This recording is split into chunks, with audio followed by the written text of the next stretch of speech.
reported more than 1 million immigrants in the last 4 years. How should the Asian Pacific Islander American community respond to the 2012 presidential elections? For us, it's always been very important that we focus more on the long-term goals and not get sucked into the, the electoral kind of dynamic which presents these false choices. It's just you're choosing between, being beaten over the head while somebody curses at you, or being beaten over the head while somebody talks sweet to you.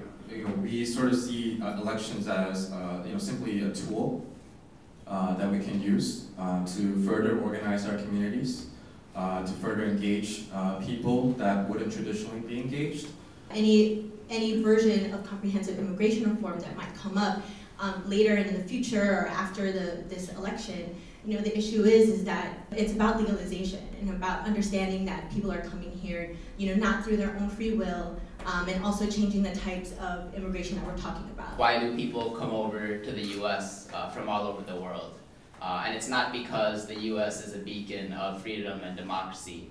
It's because the U.S. is in the homelands of a lot of immigrant peoples, destroying their homelands, waging wars of aggression throughout Southeast Asia, moving more military forces into the Philippines, the Southeast Asia region, which is currently ongoing, waging drone attacks in Pakistan, and carrying out neoliberal economic policies in Latin America. We talk about immigrants like they're taking something from us, right? And that's a falsehood. There's actually plenty to go around. The issue really is that all the resources are concentrated in the hands of a very few. As soon as we open our mouths, we're treated like we're animals. And those were the words of a young immigrant student at South Philadelphia High School in describing a relentless environment of harassment and race-based hatred that came from them from all angles. We see young people in our programs as resources and not as problems that we have to get off the streets. So we run youth leadership programs that put young people in positions of leadership. And through these shared struggles, we hope that things have changed. Dignity can be restored, a hand can be extended and then received, and sometimes hope, even in seemingly hopeless situations, can be reignited. They need to really open up kind of our work and our frame so that we actually see ourselves as part of a broader movement. And when they say Asian, they don't think that Southeast Asian is inclusive of Asian. So we've had collaborative projects like Asian Pride Project, and they say, wait, we're not part of that, but they actually are. Loving my community meant speaking up when I felt invisible and excluded by people in the Asian American community, and demanding that we be more inclusive and accountable to each other. For me, if we can't recognize and act on the differences that divide us, how can we as a community contribute to a movement for justice for all people? Low-income people, people of color, immigrants, women, lesbian, gay, bisexual, transgender folks. And what made it more difficult is that I didn't feel safe to be out in the spaces where I did Asian American organizing. And that really hurt. All the subtle homophobic behavior, the really hyper-masculine posturing, the egos, and the dismissiveness to really any issue outside of what was deemed purely an Asian American issue. We were constantly examining who else didn't have space, traditionally, at the table in the Asian American community.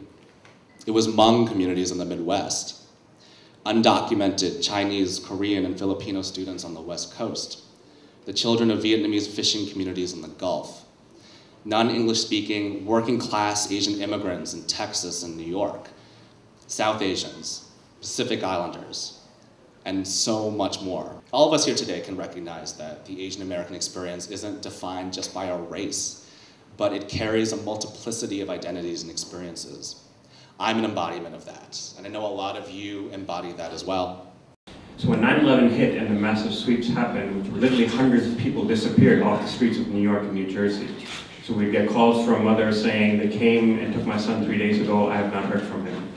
Or children calling and saying, my father left for work 5 days ago and we haven't heard from him. Dear Uncle Swami, it has been 10 years since the planes crashed into your buildings. It was a shock to your system. You are not used to such things. It didn't break your heart, it sharpened your rage. Like an exhausted dragon, you whipped your tail around, crashing into other buildings, these in far-off Kabul and Kandahar, Mazar-e-Sharif and Herat, later Baghdad and Basra. Please do not take my blunt words to heart, uncle. You have been good to me. You have been good to many of us. But why does my stomach still clench when someone with a badge approaches me, thinking in my churned head that my time has come? I am going to be led to a plane and sent back to where I came from. But at the end of the day, I don't think it's just something about that they personally dislike Muslims and something like that. All that rhetoric that's been created serves a larger propaganda abroad.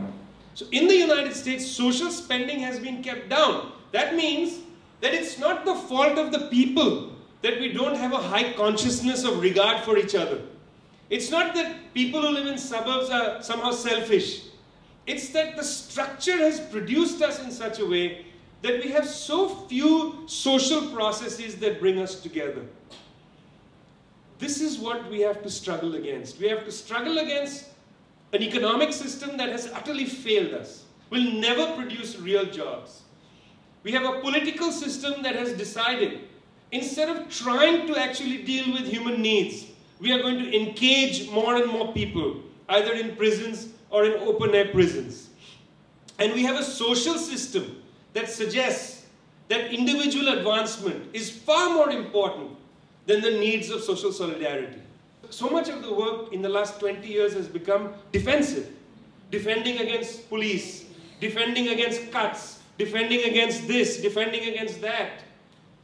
In defending, one builds, of course, or maintains, or produces, or at least takes the fear out of our communities.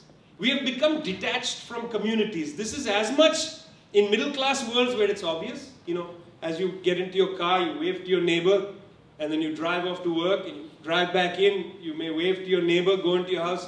3-4 hours average TV a day.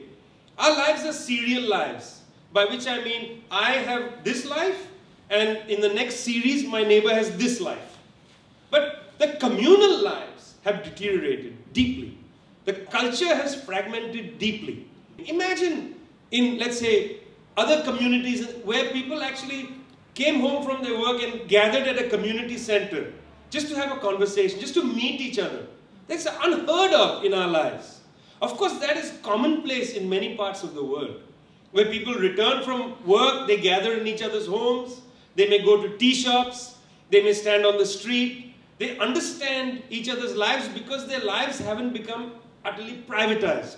People always tell me in India there's so many people. The reason is people are not socializing inside their homes. They socialize on the damn street. So it looks like, I know that there's a lot of Indians. I'm not denying that. But the population of New York is equivalent to Calcutta. Now in New York, people are always moving. They're always walking everywhere. If you go to Calcutta, people are in stasis. They're sitting around. They've taken a light bulb from somewhere and their kids playing carom on the sidewalk. Inside the United States, we are a fundamentally deluded people, despite Occupy Wall Street, because we still feel like somehow we will be saved.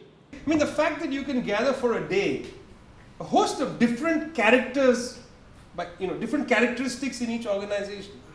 You can have some semblance of movement.